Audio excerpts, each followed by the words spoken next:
What if Finn Balor never relinquished the Universal Championship back in 2017? Welcome everybody to the BrewCrew channel. My name is Hayden Brewer. Welcome to WWE What If Part 3. If you guys have not seen Part 2 or Part 1, the links will actually be in the description for potentially both. And of course, at the end of the video, Part 2 will also be linked at the end of this video as well. But kind of catch you up with all the stuff really. Most importantly is that Finn Balor did win the Universal Championship, of course, at SummerSlam, but did not get injured. That, of course, is the big what if, as he would actually have a reign as Universal Champion. Also, another quick thing to also say, if you guys did not watch Part 2, Chris Jericho is Mr. Money in the Bank, but I do want to go ahead and say he does not cash in this part. But with that out of the way, ladies and gentlemen, hope you guys enjoyed this video. Hope you guys are actually having a wonderful, wonderful day. And with that out of the way, let's get into the video.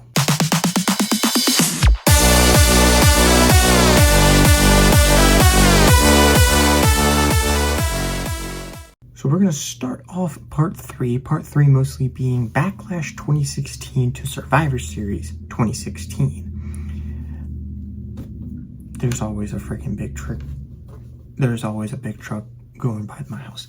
Anyway, we're going to start off with Backlash 2016. Also, if you guys do not remember, though, that this, of course, was the year in 2016. This was the year of the brand split, yet again, with Raw and SmackDown splitting off. Both brands would have their own separate pay-per-views from 2016 to around 2017. So yes, in this what-if timeline, universe, whatever you want to call it, the pay-per-view, that, of course, will stay the same. Pay-per-views, names will be the same and all that. So first, let's start off with SmackDown's first exclusive pay-per-view, Backlash 2016, which mostly can keep everything from the Women's Six-Pack Challenge for the first ever SmackDown Women's Championship, which would feature Becky Lynch, Nikki Bella, Natalya, Carmella, Alexa Bliss. I can't remember the last one. I'm blanking out. It'll probably pop up on the screen, but I can't remember. Anyway, Becky Lynch would still win and become the first ever SmackDown Women's Champion. The other matches would, of course, have the Tag Team Tournament match, where the finals would actually be the Usos versus Rhino and Heath Slater. Also in the same night, the Usos would face Zack Ryder and Mojo Rawley of the Hype Bros to move themselves or advance themselves to the finals. Slater and Rhino would still become the first ever SmackDown Tag Team Champions, defeating the Usos and pulling off a big-time upset. The next match would, of course, be the next match in this rivalry in 2016 of The Miz versus Dolph Ziggler for the Intercontinental Championship, with, of course, The Miz retaining with a little help from Maurice, and I believe this was the match where he used, I think, pepper spray or something. I don't know. And also, Randy versus Bray would sort of still happen, but it would still sort of turn into the no disqualifications match between him and Kane, as Bray did, I believe, attack Randy and all that. I think that happened here at Backlash. I'm pretty sure. I don't think it was at No Mercy, which we'll get to later on. But also, the main event would stay the same as Dean versus AJ Styles. Now, of course, Dean Ambrose this time would have a much longer reign. Of course, remember, he would actually win it back at the end of Part 1 at WrestleMania in the Shield Triple Threat match, defend it successfully, but like in real life, he would still lose it here to AJ Styles. AJ Styles becoming WWE Champion in his first couple months in his first year, really, with WWE, so becoming WWE Champion still in this timeline. The next pay-per-view is the first Raw exclusive pay-per-view, Clash of Champions. The returned name, actually, Clash of Champions. Of course, it used to be Night of Champions, but now it's been changed. It would change back, sort of back to Clash of Champions. It was mostly, I believe, with WCW. Anyway, first, let's start off with, of course, the keep matches. There's a couple of change matches, but let's go ahead and start off with the keep matches. Keep matches would be Chris Jericho versus Sami Zayn, which this only difference would be Chris Jericho would be Mr. Money in the Bank at this time. Rusev versus Roman for the United States title, with Roman still winning and becoming United States Champion. The Club versus the New Day for the WWE Tag Team titles would still happen, with the New Day retaining. Sheamus versus Cesaro would end their Best of 7 series in the same way, and of course would lead into them becoming the Bar and a tag team as well. And also TJP and the Brian Kendrick would still fight for the Cruiserweight Championship, as of course the Cruiserweight Championship would of course still come back to WWE, and of course the Cruiserweight Classic thing would still happen. TJP would become the first first champion, and of course the Cruiserweight division, before they would make the 205 Live show, the Cruiserweight division would be exclusively on Monday Night Raw. Anyway, TJP would retain the Cruiserweight Championship in this match. The two key matches, first, both are actually triple threat matches. First being the sort of key match, just really a change here would kind of be Sasha Banks going in as champion instead of Charlotte. She would go in as champion in this triple threat match, and this is actually where Charlotte would actually reclaim the Raw Women's Championship, as Sasha would defend the championship in a triple threat match against Charlotte and Bayley. Charlotte would win the triple threat match, and this would still continue the rivalry between her and Sasha. And I do also want to say they would still have that, I think it was between Clash of Champions and Hell in a Cell, that they would have a Falls Count Anywhere main event match. But Sasha would still win the Raw Women's Championship back on a Raw main event that they would be in, going into Hell in a Cell as the Raw Women's Champion.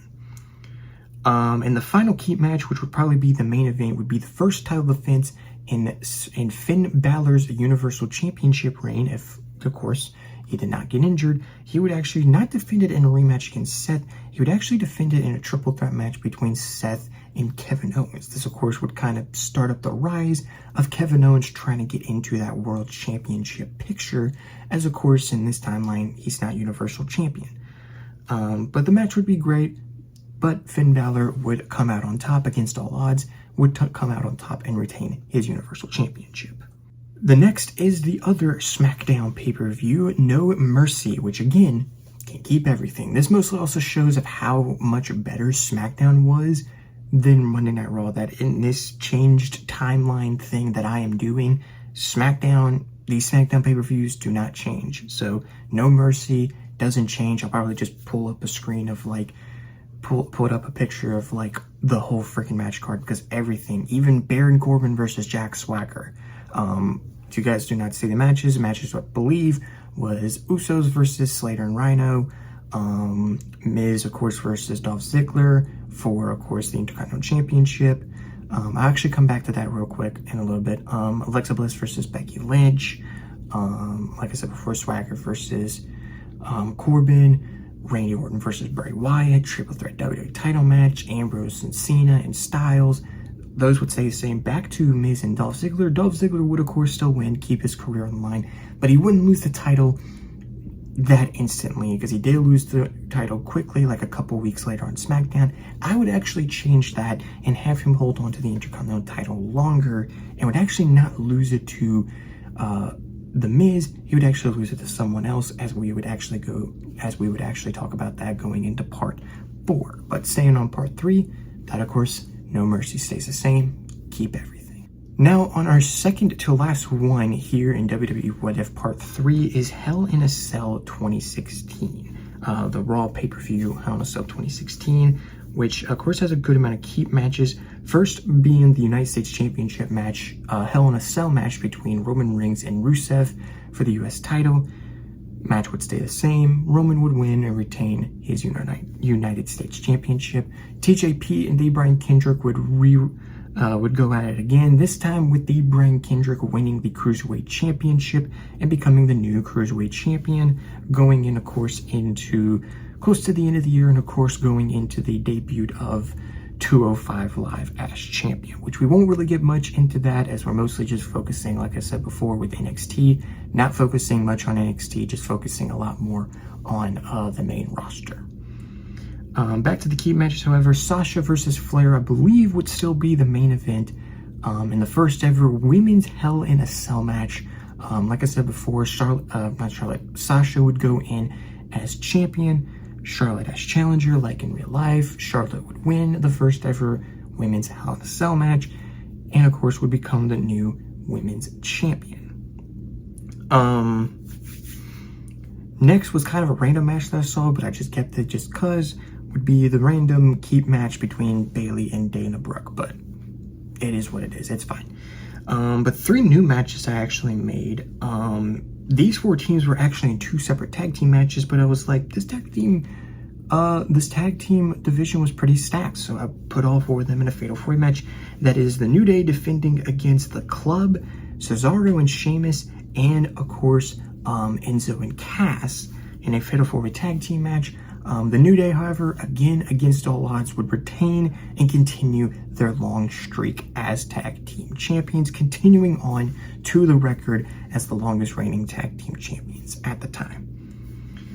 Next was sort of a random match I just thought of on my own, and I just mostly made it, mostly because I wanted to try to put Mr. Money in the Bank Chris Jericho in it, and mostly just put him in a match with Braun Strowman. Sorry about that.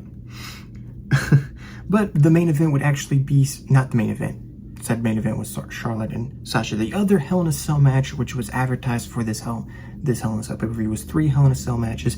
The next one, this is the second time that's happened. The next one would be Seth Rollins versus Finn Balor inside Hell in a Cell for the Universal Championship. I believe Finn Balor, of course, would bring out the Demon King, Finn Balor, for this match. But of course would retain. This, of course, changing up the matchup with him and Kevin. No interference really would happen, as of course in real life Jericho would actually help Kevin Owens retain. No interference whatsoever. I mean, maybe a little bit of interference with maybe Triple H returning and actually somehow helping Finn Balor, but Finn Balor would not really align himself with Triple H.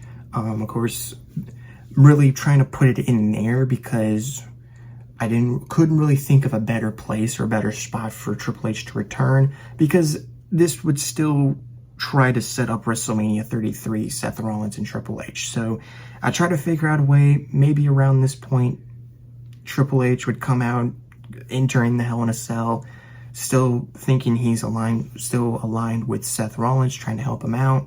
But he ends up still pedigreeing him. Maybe Finn top rope hits a coup de grace. But he doesn't, but let's just say Triple H doesn't shake hands or doesn't he just gives the title to Finn, doesn't shake hands or anything. Because mostly he's not focused on wanting to ally himself with Finn Balor. He didn't really want to help Finn Balor. He just wanted to ruin the opportunity again for Seth Rollins to become a world champion again. Of course, yet again, he would fall short. So, to end off this part 3 would be Survivor Series 2016, which is by far up there with one of the best Survivor Series pay-per-views, especially one of my favorites. So, a good amount of keep matches and not really a lot of change, really. Keep would be Kalisto versus the Brian Kendrick for the Cruiserweight Championship. Brock versus Goldberg, of course, would still happen. That would sort of still be the main event. Still be a squash match and all that. And both the women's 5-on-5 tag team match and the tag team 10-on-10 tag team match, which is the tag team division's elimination match. I'll definitely pop up the matches so y'all can see like who is in these matches, because I right now cannot remember. But anyway, kind of over to the change matches. Of course, Sami Zayn would still fight for the Intercontinental Championship, as he would actually face Dolph Ziggler instead of facing The Miz, as it was actually a potential match in real life.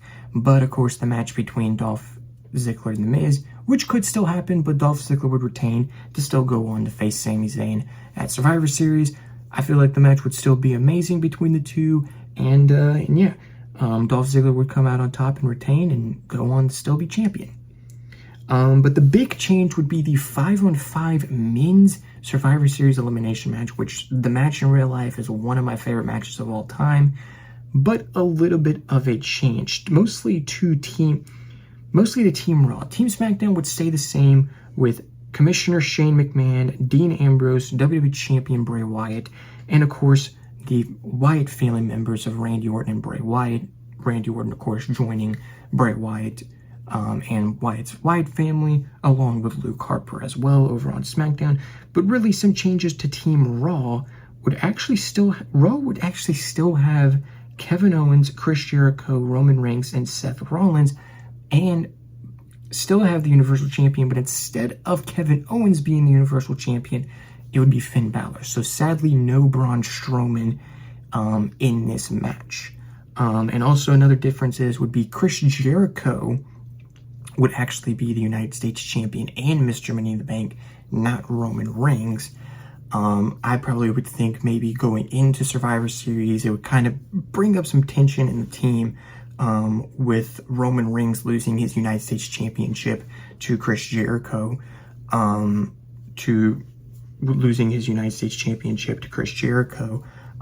do want to say, spoiler alert a little bit, Roman Reigns does actually reclaim the championship going into Rumble in part 4. So I just wanted to go ahead and say that.